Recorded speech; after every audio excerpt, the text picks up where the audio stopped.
Hello and welcome. मैं रंजीत आपका स्वागत करता हूं आपके अपने चैनल ज्ञानदायिनी एजुकेशनल ट्रस्ट पर।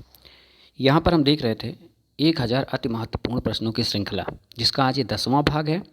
और इसमें 271 से लेकर 300 तक के क्वेश्चन, कुल 30 क्वेश्चन आपको मिल जाएंगे, जो आपके लिए इंपॉर्टेंट होंगे यूपीपीएससी की सभी परीक्षाओं में आने वाली। यूपीपीसीएस 2020, बीईओ, आरओ, एआरओ तथा यूपी ट्रिपल एससी की सभी परीक्षाएं और जो भी एग्ज़ाम्स आप देने जा रहे होंगे। देखिए, हम ये तो और लोगों के जैसे नहीं कहते कि आप इतना पढ़ लीजिए बस सब कुछ हो जाएगा, लेकिन ये ज़रूर आपको कह सकते हैं, ये गारंटी दे सकते हैं आपको कि अगर सीरीज़ को आप ठीक से देख रहे हैं और आपने हमारे जो हम व्याख्या करते हैं उसको आपने ध्यान से सुना हुआ है, तो कुछ नंबर आपके ज़रूर बढ़ जाएंगे। देखिए, अगर आप डेली 20-30 मिनट 25 मिनट की सीरीज़ देख करके अपने 10 नंबर भी बढ़ा लेते हैं तो बहुत बड़ी बात होगी और हम अपने आप को 100% सक्सेस मानेंगे। तो चलिए स्टार्ट करते हैं, और अगर पसंद आएगा वीडियो तो अंत में लाइक ज़रूर करिएगा और शेयर करिएगा। ये 271 नंबर क्वेश्चन, आज का पहला सवाल है। 31 दिसंबर 1600 को महारानी ने ईस्ट इंडिया कंपनी को पूरब में व्यापार करने हेतु कितने वर्षों का अधिकार दिया था? ठीक है, अधिकार पत्र।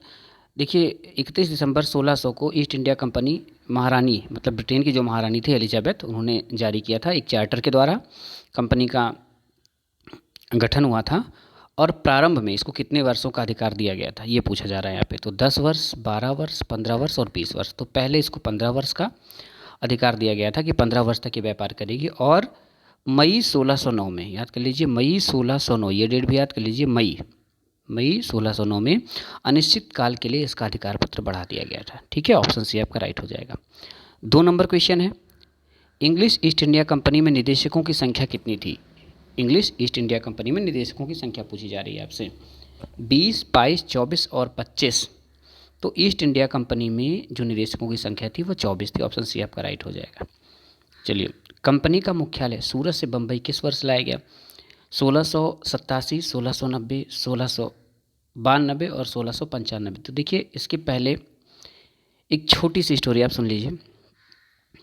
1661 वर्ष आपको याद होना चाहिए। 1661 में एक काम हुआ था। ब्रिटेन के जो प्रिंस थे चार्ल्स सेकंड, उनका विवाह हो गया था पुर्तगाल की एक राजकुमारी से। ठीक है, और पुर्तगालियों ने उसी विवाह में अर्थात 1661 में ही जो सालसेट द्वीप था जिस पर बम्बई स्थित है, वो दहेज में दे दिया था अंग्रेज़ों को। ठीक है, तो 1661 में अंग्रेज़ लोगों ने बम्बई प्राप्त किया था दहेज में, और 1687 में सूरत से बम्बई वहाँ कंपनी का मुख्यालय ट्रांसफ़र कर दिया गया था। ये ऑप्शन आपका राइट हो जाएगा। मुग़ल सम्राट द्वारा कंपनी पर जजिया कर कब लगाया गया? ठीक है, मुग़ल सम्राट द्वारा कंपनी पर जजिया कर कब लगा दिया गया? 274 नंबर क्वेश्चन है। तो 1675, 80, 85 और 1690 चार ऑप्शन हैं। देखिए, जजिया कर लगाया गया 1680 में। ऑप्शन बी आपका राइट हो जाएगा। ठीक है, इसी के साथ ये भी जान लीजिए, इसी के साथ कंपनी को सूरत के अलावा सभी जगहों पर सीमा शुल्क रहित व्यापार करने की छूट मिल गई थी। ठीक है, सिर्फ सूरत में कंपनी को सीमा शुल्क देना होता था, इसके अतिरिक्त और कहीं नहीं। तो ऑप्शन बी आपका सही हो जाएगा। 275 नंबर क्वेश्चन है। चलिए, 1690 में बंगाल के किस नवाब ने कंपनी को आमंत्रित किया था? देखिए, 1690 में बंगाल के किस नवाब ने कंपनी को आमंत्रित किया था, आइए हमारे यहाँ व्यापार करिए। ठीक है, लगता था उस समय कि कंपनी व्यापार करेगी तो हमारे यहाँ के जो लोग काम कर रहे हैं, शिल्पकार हैं, दस्तकार, उनका काफ़ी लाभ होगा, उनकी चीज़ें अच्छे रेट पर बिक जाएंगी, बाहर एक्सपोर्ट हो जाएंगी, इसलिए उन्होंने ऐसा किया था। तो उनका नाम था इब्राहिम खां। ऑप्शन ए आपका राइट हो जाएगा। 1717 में फर्रुख सियर के शाही फरमान में कंपनी को कौन कौन से अधिकार दिए गए? ठीक है, तो देखिए, सबसे पहले यहाँ से कंपनी को शाही फरमान किसने जारी किया? फर्रुख सियर ने जारी किया। कब जारी किया? 1717 में जारी किया, 1717 में। तो एक ये भी बात आप याद रख सकते हैं। और कौन कौन से अधिकार दिए गए थे? कलकत्ता के आसपास कंपनी राजस्व वसूली कर सकती थी, बिल्कुल सही है। सूरत में मुक्त व्यापार हेतु 10,000 रुपये वार्षिक शुल्क, कंपनी 10,000 रुपये सिर्फ वार्षिक शुल्क दे करके सूरत के क्षेत्र में मुक्त व्यापार कर सकती थी, कोई टैक्स नहीं देना होता था। तो ये भी सही है। पूरे बंगाल में यहाँ नहीं प्रिंट है, में पूरे बंगाल में व्यापार हेतु सिर्फ 30,000 रुपये वार्षिक शुल्क, अर्थात बंगाल के क्षेत्र में 30,000 रुपये एक मुश्त सालाना दे करके शुल्क मुक्त व्यापार कर सकते थे और टैक्स नहीं, ये भी सही है। बम्बई में ढाले गए सिक्के संपूर्ण बंगाल में वैध किए गए, अर्थात बम्बई के जो उनका मिंट था वहाँ पर टकसाल जिसे कहते हैं, ढाले गए जो सिक्के थे वो पूरे बंगाल में वैध मान लिए गए, तो ये भी सही है। तो ये चारों सही हैं, इनको बिल्कुल याद रखिएगा कि 1717 में फर्रुख शेर के शाही फरमान में कलकत्ता के आसपास क्षेत्रों में राजस्व वसूली का अधिकार कंपनी को दिया गया। सूरत में व्यापार करने हेतु 10,000 रुपये वार्षिक शुल्क लगाया गया। पूरे बंगाल के लिए 30,000 वार्षिक शुल्क लगाया गया। बम्बई में ढाले गए सिक्के संपूर्ण बंगाल में वैध बना दिए गए। तो ऑप्शन सी आपका सही हो जाएगा, ये सभी। ठीक है। 277 टू 77 अंग्रेजों व पुर्तगालियों के मध्य किस संधि से शत्रुता समाप्त हो गई? ठीक है, मैड्रिड की संधि, सूरत की संधि, इलाहाबाद की संधि या नन ऑफ दीज, इनमें से कोई नहीं। तो अंग्रेज व पुर्तगालियों के बीच जो शत्रुता समाप्त हुई थी मैड्रिड की संधि से हुई थी। और देखिए 17वीं शताब्दी के आरंभ में था, 1600 के बाद से ही, ठीक है, दोनों में शत्रुता चल रही थी। और जो ये संधि थी 3 दशक बाद 1630 में हुई थी। ठीक है, 1601 से लेकर के 1630 तक इन दोनों में आपसी मनमुटाव, लड़ाई छुटपुट चलती रही।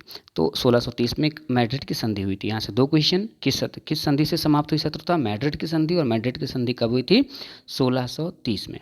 चलिए, मैड्रिड कहाँ है? स्पेन में है। ठीक है। नेक्स्ट 278 नंबर, फ्रांसीसी कंपनी द कंपनी देश इंदेश ओरिएंटलस की स्थापना किसने की? बहुत ही आसान क्वेश्चन है, कई बार आपने देखा हुआ है। ठीक है, देखिए ये पूछा जाता है, फ्रांसीसी ईस्ट इंडिया कंपनी इसी को कहते हैं, इसका नाम क्या था? द कंपनी देश इंदेश ओरिएंटलस। इसका क्या नाम था? इसको क्या कहते हैं कॉमन लैंग्वेज में? फ्रांसीसी या फ्रेंच ईस्ट इंडिया कंपनी। तो कई बार क्वेश्चन आपने देखा होगा, फ्रेंच ईस्ट इंडिया कंपनी की स्थापना किसके समय में, किसके शासनकाल में की गई? तो लुई 14वां। फ्रांस का शासक कौन था? लुई 14वां। और इस कंपनी की स्थापना किसने की थी? कॉलबर्ट, जो कि लुई 14वां का एक मंत्री हुआ करता था। कॉलबर्ट कौन था? लुई 14वां का एक मंत्री। और इसकी स्थापना का वर्ष क्या, ये भी आप याद रखेंगे, 1664 ईस्वी में।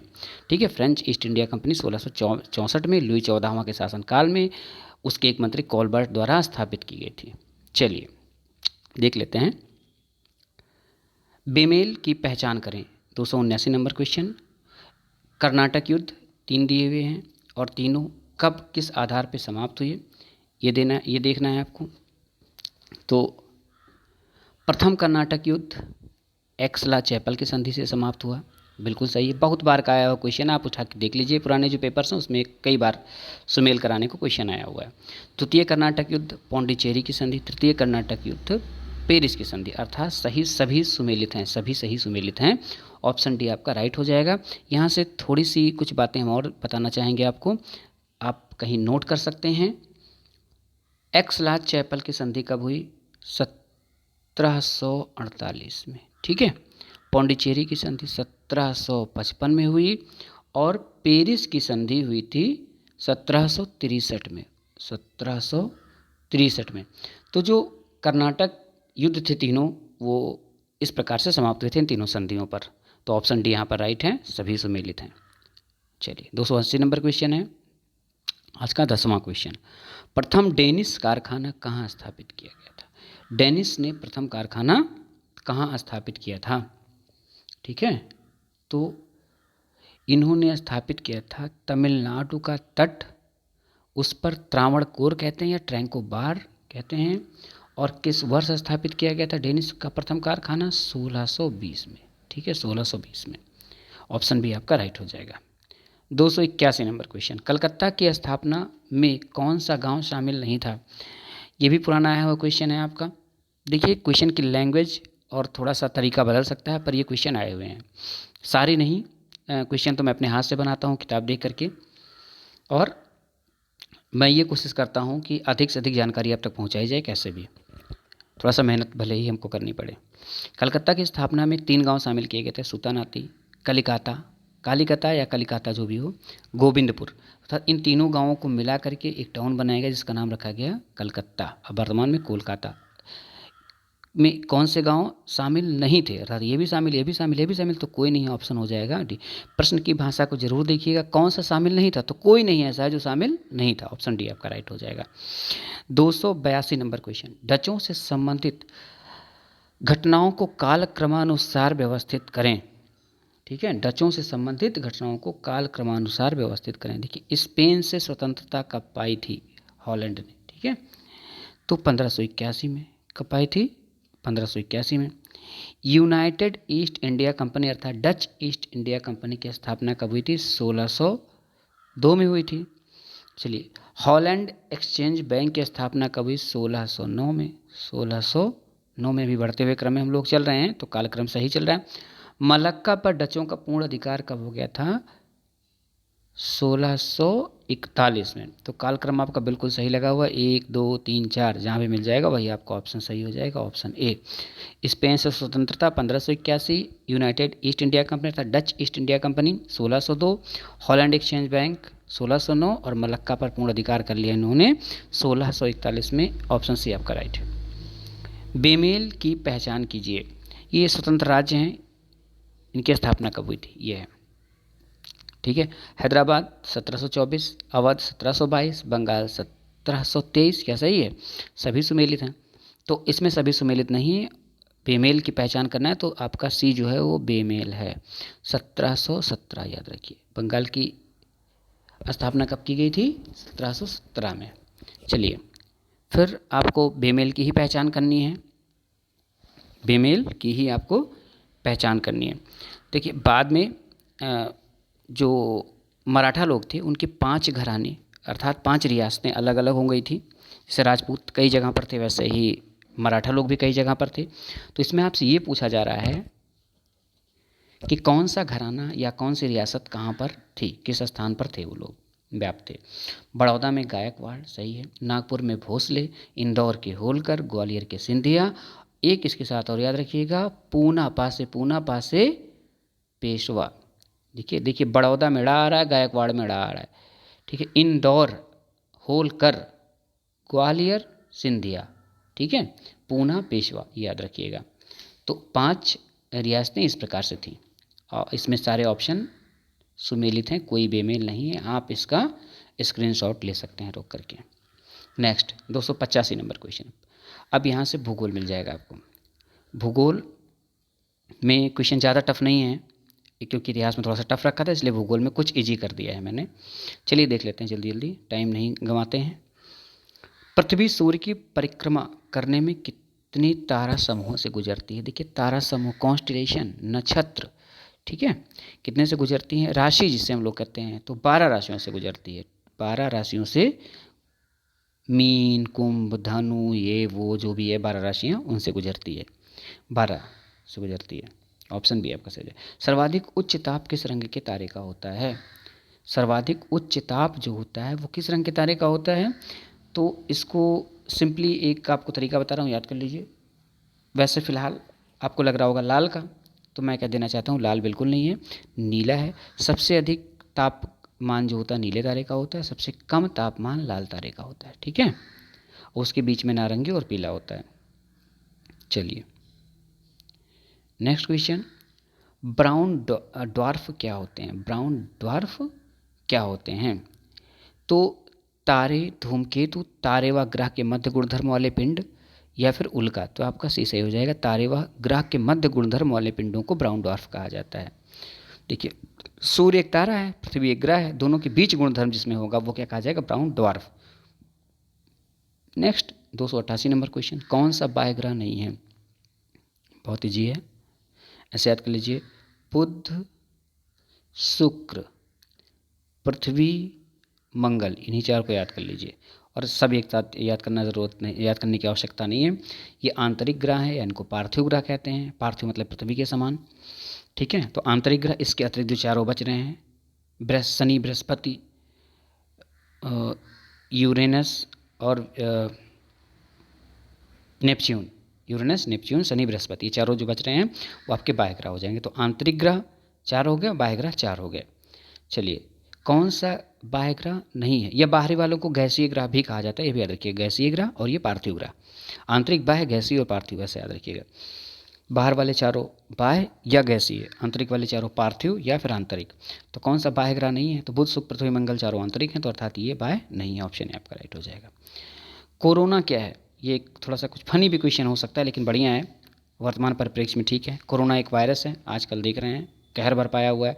सूर्य का बाहरी भाग, जब इस प्रकार से सूर्य ग्रहण लगता है, पूर्ण सूर्य ग्रहण, तो जो बाहर चमकीला भाग दिखता है कोरोना या किरीट कहलाता है, उसको मुकुट भी कहते हैं, सूर्य मुकुट भी कहते हैं। कोरोना का अर्थ ही मुकुट होता है। तो यहाँ पे ऑप्शन सी हो जाएगा, एक व दो दोनों सही है, ठीक है।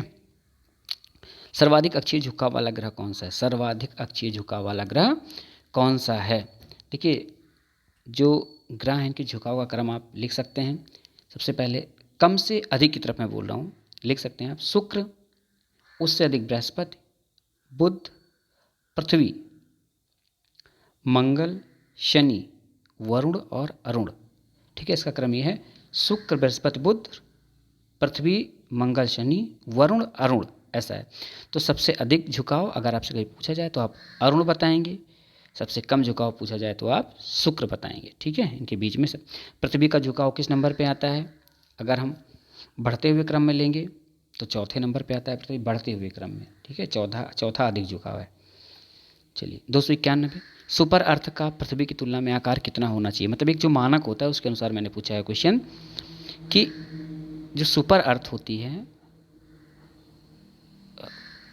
उस मानक पे खरा उतरने के लिए जो पिंड होगा, अर्थात जो भी ग्रह बाहर कहीं अंतरिक्ष में खोजा जाएगा, उसका आकार कितना होना चाहिए? तो 2 गुना से अधिक, या 10 गुना से अधिक, या 2 गुना से अधिक परंतु 10 गुना से कम, और या निश्चित नहीं है। तो फिर इसका सी ऑप्शन सही है, 2 गुना से अधिक होना चाहिए पृथ्वी से और 10 गुना से कम होना चाहिए, तो सुपर अर्थ की कैटेगरी में वो कैटेगराइज किया जाएगा।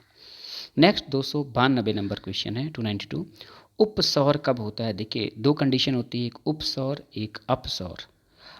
ऐसे देखिए, थोड़ा सा याद करने की दृष्टि से, अप माने क्या होता है? ऊपर, ऊपर का मतलब ये पृथ्वी है, पृथ्वी से ऊपर, ऊपर मतलब दूर। जब सूर्य काफ़ी दूर होगा तो उपसौर कहा जाएगा, सॉरी अपसौर कहा जाएगा। तो सबसे अधिक दूरी किस दिन होती है? 4 जुलाई को। पृथ्वी की सूर्य से अधिक दूरी 4 जुलाई को होती है। सबसे गर्म दिन भी 4 जुलाई माना जाता है। और अब बात होती उपसौर, जो यहाँ पूछ रहा है, तो इसका उल्टा, सबसे निकट पृथ्वी के सूर्य जब होगा तो वह दिन उपसौर कहलाएगा। उप माने वैसे भी छोटा होता है, अर्थात दूरी छोटी हो जाए, तो वह दिन 3 जनवरी होता है। और पृथ्वी का टेम्परेचर सबसे कम अर्थात सबसे अधिक ठंडा दिन 3 जनवरी माना जाता है। तो आई थिंक आपको समझ में आया होगा, ऑप्शन ए राइट है। ज्वार भाटा के कारण इनमें से कौन से हैं या कौन कौन से हैं? सूर्य का गुरुत्व बल बिल्कुल सही है, चंद्रमा का गुरुत्व बल भी सही है, पृथ्वी का केंद्र बल भी सही है, अर्थात उपरोक्त सभी तीनों सही हैं।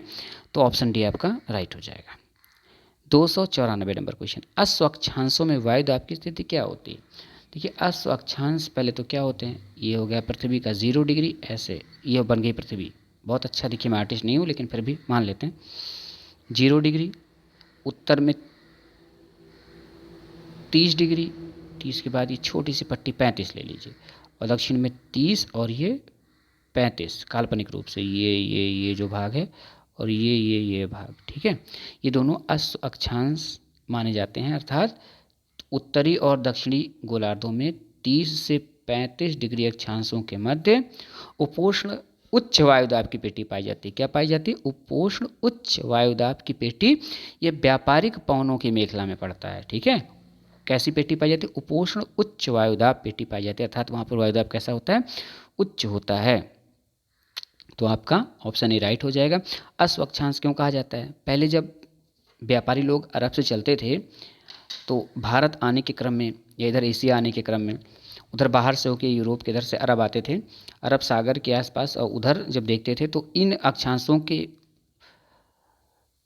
मध्य जब जहाज डगमगाने लगते थे उसको बैलेंस करने के लिए कुछ घोड़ों को समुद्र में उतार देते थे, अर्थात फेंक देते थे। तो इसीलिए इसको अश्व अक्षांश कहा गया। अश्व का भक्षण होता था यहाँ पर समुद्र द्वारा। ग्रीनविच कहाँ अवस्थित है? बहुत इजी और स्टैटिक क्वेश्चन है। ब्रिटेन में अवस्थित है, ऑप्शन बी राइट। कौन सा नगर ग्रीनविच मानक समय का उपयोग करता है? अक्रा घाना की राजधानी है, डबलिन किसकी राजधानी है? आयरलैंड की, और लिस्बन किसकी राजधानी, ये आप कमेंट में लिखिएगा। फिलहाल ये सभी नगर जो हैं जीएमटी का उपयोग करते हैं, ग्रीनविच मीन टाइम का उपयोग करते हैं, ग्रीनविच मानक समय का उपयोग करते हैं। फिलहाल कमेंट में लिखिएगा लिस्बन किसकी राजधानी है। चलिए, और लिस्बन में करेंसी क्या चलती है ये भी लिखिएगा कमेंट में, जहाँ की भी राजधानी उस देश में करेंसी क्या चलती है। 297 नंबर क्वेश्चन है, सत्य कथन की पहचान करें। बिग बैंग थ्योरी अलेन गुथ ने दिया था, देख लीजिए। स्फीति सिद्धांत जॉर्ज लेमेंटेयर ने दिया था। देखिए, स्फीति सिद्धांत और अलेन गुथ थोड़ा सा आपके लिए नई बातें हो सकती है, but big bang theory George Lemaitre या लेमेंटेयर हमेशा ही आप जान रहे होंगे। स्फीति सिद्धांत क्रॉस मिला दीजिए अलेन गुथ। तो ये हैं क्या, ब्रह्मांड अर्थात पृथ्वी, अन्य ग्रह और तारों की उत्पत्ति का सिद्धांत है। ये दो अलग अलग सिद्धांत है, बिग बैंग थ्योरी जॉर्ज लेमेंटेयर, स्फीति सिद्धांत अलेन गुथ, ऐसे याद कर लीजिए, ठीक है।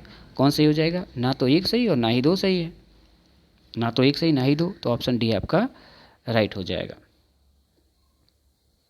चलो देखते हैं, सत्य कथन हाँ सही है, सत्य कथन ना तो एक ना तो दो।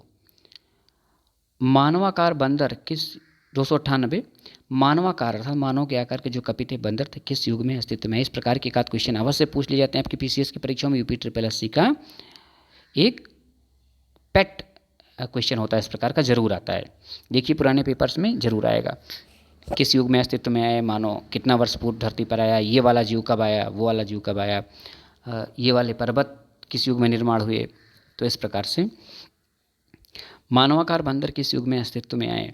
प्लियोसीन, मायोसीन, ओलिगोसीन और इयोसीन, 4 प्रकार के कल्प हैं आपके पास, 4 प्रकार के युग हैं।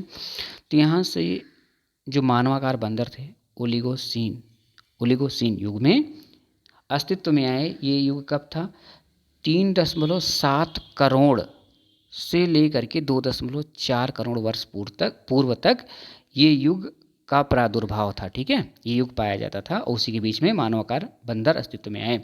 चलिए, एक बहुत ही कॉमन क्वेश्चन है, मानव कब अस्तित्व में आया, मानव कब अस्तित्व में आया।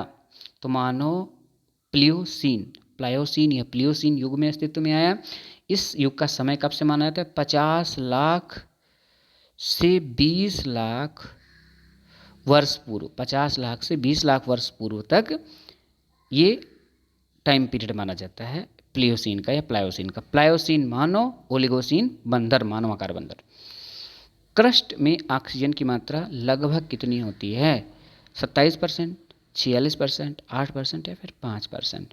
देखिए 5% तो लोहा होता है, ठीक है। एल्यूमिनियम 8% होता है, एल्यूमिनियम, लोहा, ठीक है, ऑक्सीजन, और ये 27% क्या है, सिलिकॉन, ठीक है, सिलिकॉन। तो आपको शायद सही उत्तर मिल गया होगा, ऑप्शन बी आपका राइट है।